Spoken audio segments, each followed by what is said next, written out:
సడన్‌గా మోదీ యుద్ధం ఆపడానికి కారణమేంటి? ట్రంప్ ఫోన్ చేసి చెప్పగానే ఎందుకు ఆపేశాడు? అసలు దీనికి గల ముఖ్య ఉద్దేశమేంటి? లేకపోతే దీని వెనకాల ప్లాన్ బి ఏమైనా ఉందా? సో ప్రజెంట్ దేశవ్యాప్తంగా ఉన్నటువంటి భారతీయ ప్రజలు అందరిలో కూడా ఇలాంటి అనుమానాలే కనిపిస్తూ ఉన్నాయి. ఎందుకంటే గత 4-5 రోజుల నుంచి కూడా పాకిస్తాన్‌కి, ఇండియాకి మధ్యలో పోటాపోటీ వార్ జరుగుతూనే ఉంది. అండ్ మన ఇండియన్ గవర్నమెంట్ తీసుకున్నటువంటి ఆపరేషన్ సింధూర్ అనేది సక్సెస్ అయింది.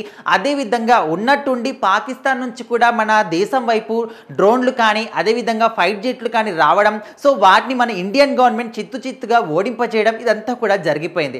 సో సడన్గా అటు ట్రంప్ ఫోన్ చేసి చెప్పగానే మన మోదీ గారు ఎందుకు యుద్ధాన్ని ఆపేశారో, దీనికి గల కారణం ఏంటి, దీని వెనకాల వేరే ఏదైనా ప్లాన్ ఉందా? సో ఇలాంటి అనుమానాలు అయితే ఇప్పుడు దేశవ్యాప్తంగా వినిపిస్తూ ఉన్నాయి. సో మొత్తానికి దీని వెనకాల ఉన్నటువంటి కారణం తెలిస్తే ఓహో అసలు సంగతి ఇదా, దీని వెనకాల ఇంత పెద్ద రీజన్ ఉందా, అందుకోసమనే యుద్ధం ఆపేశారని చాలా మంది కూడా షాక్ తింటూ ఉన్నారు. సో ముఖ్యంగా మోదీ గారు తీసుకున్నటువంటి ఈ నిర్ణయం వెనకాల అసలు కారణం ఏంటి అని మనం ఆలోచిస్తే, ఇటు ట్రంప్ ఫోన్ చేసి చెప్పినప్పుడు ఓకే మేమైతే ఈ కాల్పుల ఉల్లంఘనకు అంటే ఇదైతే ఒప్పందం చేసుకుంటున్నామో ఇక మీదట దీన్ని ఆపేద్దామని, సో దానికైతే మేము కట్టుబడి ఉంటాం, కానీ ఇక మీదట కనీసం మా దేశం జోలికి ఎవరైనా వస్తే, కనీసం మా దేశం వైపు ఎవరైనా కన్నెత్తి అయినా చూసినా కూడా ఖచ్చితంగా అసలు ప్రపంచ పటంలో పాకిస్తాన్ అనే ఒక కంట్రీ కూడా లేకుండా మేము చేస్తాము అని చెప్పేసి గట్టిగా వార్నింగ్ కూడా ఇవ్వడం జరిగింది. సో మొత్తానికి మన మోదీ గారు తీసుకునే ప్రతి ఒక్క నిర్ణయం వెనకాల కూడా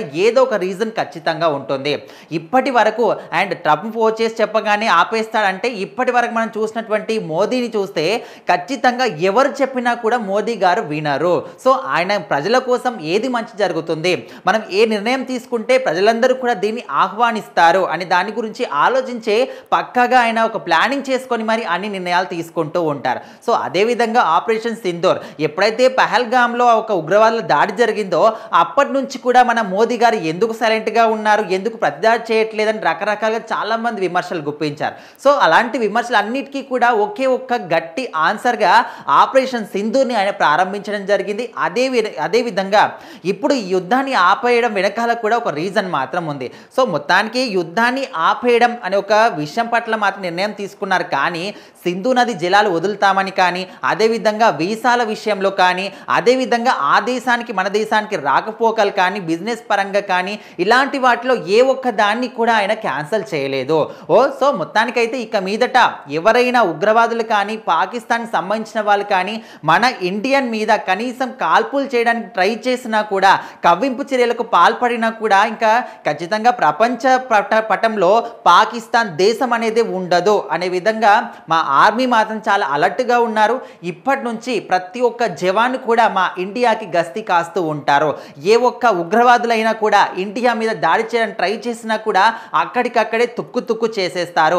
మా ఇండియా జోలికి వస్తే ఏ ఒక్కరు కూడా ప్రాణాలతోని వెనక్కి వెళ్ళలేరు అనే విధంగా మోదీ గారు మాత్రం చాలా గట్టిగానే వార్నింగ్ ఇవ్వడం జరిగింది. సో ఇలాంటి గట్టి మాస్ వార్నింగ్ ఇచ్చిన తర్వాత కూడా ఇండియా జోలికి ఎవరైనా వస్తారంటే, ఇంకా వచ్చారంటే ఖచ్చితంగా వాళ్ళ పని అయిపోయినట్టే విధంగా ఎదుటి వాళ్ళ వెన్నులో వణుకు పుట్టే విధంగా ఇప్పుడు మనం తీసుకున్న నిర్ణయాలు కూడా అందరినీ వణికిస్తూ ఉన్నాయి. సో మొత్తానికి మోదీ గారు తీసుకున్న ఈ నిర్ణయం వెనకాల చాలా లాభాలే ఉన్నాయి. ఇక మీదట మనకు ఇప్పుడు పాకిస్తాన్కి అమెరికా సైడ్ నుంచి సపోర్ట్ ఉందని అనుకుంటారు, కానీ సో వాళ్ళు మధ్యవర్తిగా వ్యవహరిస్తూ మన దేశానికి వాళ్ళ దేశానికి పాకిస్తాన్కి మధ్యలో ఒక ఒప్పందానికి సంబంధించి ముఖ్యంగా ఈ కాల్పుల విషయంలో కాల్పులని ఉపసంహరించుకుంటున్నాము అనే విధంగా అయితే వాళ్ళు చెప్పడం జరిగింది.